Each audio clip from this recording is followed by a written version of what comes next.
I was unsatisfied in my career and I wanted to do something that had unlimited earning potential and gave me a direct connection to the outcomes, people. And so I thought real estate would be a good fit. The barriers to entry were low and competition seemed thin.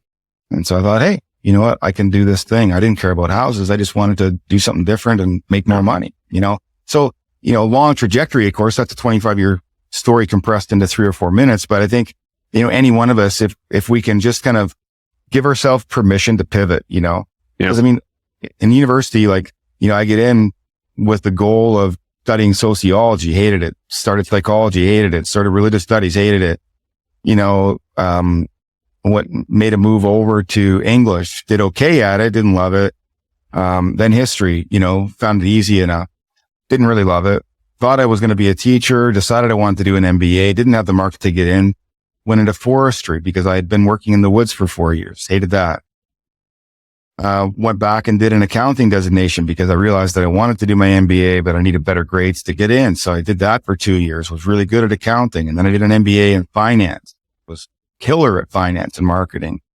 And, decided to get out of that and, go to work for a bank, did that for a minute and then went to work for a university. And I think too often, young people especially are trying to categorize their lives. They're trying to build their roadmap so early on. And if I can, credit my parents for a series of things, one of them being most important was they never, held my feet to a career fire. It wasn't like they felt like I needed to be pinned down and doing one thing. And I pivoted a ton. I pivoted, dozens of times. And, once I landed in this career of real estate, I haven't looked back. This is my passion. It's what I love to do. And, I can do it 24/7. Yeah. I did a lot of pivoting myself, even in the military. I did more jobs in the military than most people will ever do in the military. If they go in the military, you usually do one job and you go through until you retire in 20, 25, 30 years. I did 4 different jobs in the military, which is a very rare thing. And then I got out before I even retired. I got out because I was enjoying running the businesses I was running. I was like, this is just great. And then I realized maybe that's why I kept switching. And maybe that's why you kept switching. Something about being an entrepreneur, it feels like it's a different day all the time. I can always pivot and do something different. You're building a different team. You're creating something different. You're I didn't feel like I was in the same grind as I was in, I think my thought is that maybe that's why I did what I did with switching jobs all the time in the military. So I was just, there was that entrepreneur inside of me that was saying, hey, you just need something new. You need some sort of refresh. Build it out. Well, and it gives you some control too. I think that, the kind of thing that happens in a lot of careers, and I certainly found this in the ones that I was in, that you feel out of control. Somebody else pulling the strings, sure. And then there's this repetitive nature where, it's not a broad type of environment, at least in the work that I was doing. And they were reasonably high paying jobs. But I thought, man, if this is all there is, if this is all there is, and this is the people that I'm going to be doing it with, I've made some terrible choices in my life because I was looking around my last job and there was nobody as happy as I wanted to be. In truth, I just saw a bunch of miserable people punching the clock till retirement. And I thought, man, are we all just waiting around here to the magic math where we get to walk away with a modest paycheck? If they're even thinking about that math. Yeah. Yeah. They really were. When I worked in HR, I knew it for a fact. It was based on a number of consultations that I would have with people based on the math. And I thought, holy cow, you don't even like this job. You don't like your colleagues. You're clearly unhappy and you're just going to bank on the next 17 years till you can get this paycheck. Well, that's a soul destroying period of time. You may not make it, literally, you may not make it. And so I thought, hey, I'll go fail. I'll go fail at real estate. I was really prepared. I thought, you know what, realtors didn't seem they had to be Mensa members to do the work. And I thought, okay, well, I can go do this thing, but if I fail, I can go do something else, but at least I'll be happy, Yeah. Yeah.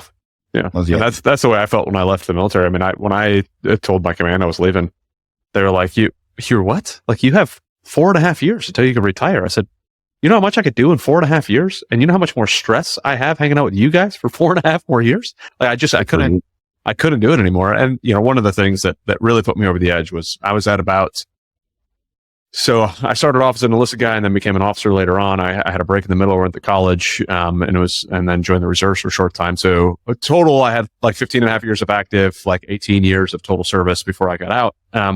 But at around I don't know, 13 years in, I was traveling all the time, and my oldest came running up to me, and I was taking the trash out, and daddy, don't leave again. And I was like, oh, okay. Like I couldn't, it broke my heart, and like I have literally, since I was like 13 years old, I've wanted to be a dad. Like something about being a dad was just exciting to me. And now here I am with 3 kids, absolutely love it. Like, and to see that on his face and go, there's no way I could do this. Like, for the government to just send me wherever the heck they want to, whenever they want to, be treated like a pawn here and there. I wasn't, I just couldn't do it. Like it's one of those that, I've heard it multiple times, but like, okay, well, look at your boss's boss.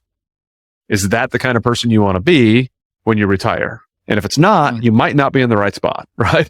You might want to look somewhere else. If that is where you want to be, like, great. Like if your agents are going, okay, well, they look at you and say, is that what I want to do? And if it is, then great. Like, let's teach you how to do what I'm doing and get you to be where you could be me, not in my market, but you could be me somewhere else, right?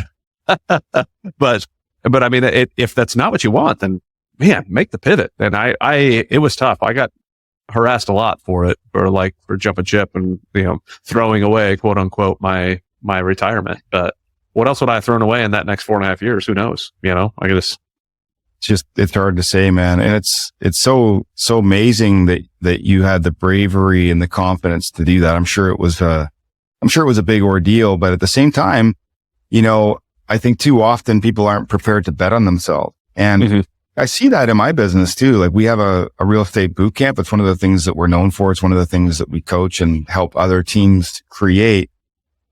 So most of our team has come from another industry. We've helped them get their license, and we've trained them to become successful real estate agents. And I know that journey because I've been through it, and I've helped so many others get into real estate from it. But the truth for me is that if it's going to work, you really do have to burn the ship. You can't kind of like hang on and be like, I'm going to try this thing over here and I'll see how it goes. But, like, you really do just have to say, okay, you know what, this is a break in my identity. I'm putting that behind me and I'm committing to whatever this is. And, it'll be what it'll be. I'll give it my best. And if it doesn't work out, then I can always go do something else. But I would never forgive myself if I didn't do this now. And I have to presume that there's a part of that in there for you too, where you're thinking, okay, gosh, like I got, this critical time with my children, my health, my life, like it's now or never. If I stay, and maybe I stay forever. Right. Yeah. Yeah. And I was rather broken too, like the health wise, right? I mean, I'd already had neck surgery, shoulder surgery, bad back, all this stuff. And I'm like, and then you guys are going to beat me up for another 5 years. Like, I'd like to be able to play with my grandkids, and I have a hard time playing with my kids. So like, this isn't something that I think is sustainable. I got to figure something else out. But, I thank the Lord. I've got a wife who's still in the military. So it gave me a bit of a cushion to fall back on. And I told her, worst case scenario, I mean, let's say everything I do fails, but when I got out, I mean, granted, I had a couple hundred doors of apartment building, like a couple hundred apartment doors. And, I'd set myself up pretty well in running an education company, to teach military members and veterans how to invest in real estate. So, I mean, I had a decent amount of stuff going on, but like, let's say it all fails. Like, okay, then I do something else. Like, and then I get to teach my kids how to be resilient. Like, oh shucks, like I get to teach them how to take risks, how to be resilient, how to work through problems. And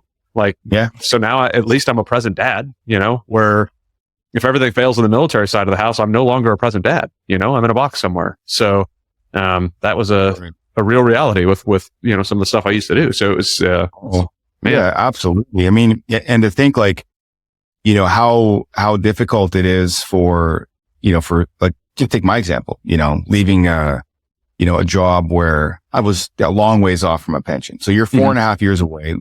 Your identity is deeply connected, to the work. The community of people that you're with is like a brotherhood, right? Like there's a lot of glue there. I mean, I get the things that you're pushing away from, but the glue is strong in the military, in any of the armed forces, right? Yeah, for sure. Yeah. But I mean, there was what is it? You're either running away from something or running towards something. Which one is it? Like in my case, it was a little bit of both, right? I mean, I felt that glue almost felt like I was a fly in the Vaseline more than I was, attached to my brothers by the time I finally went through it. Yeah. you know? So it was like, I gotta be able to figure out how to get away from this. And I'm running towards being a good quality present dad. And it just, you know, it was tough.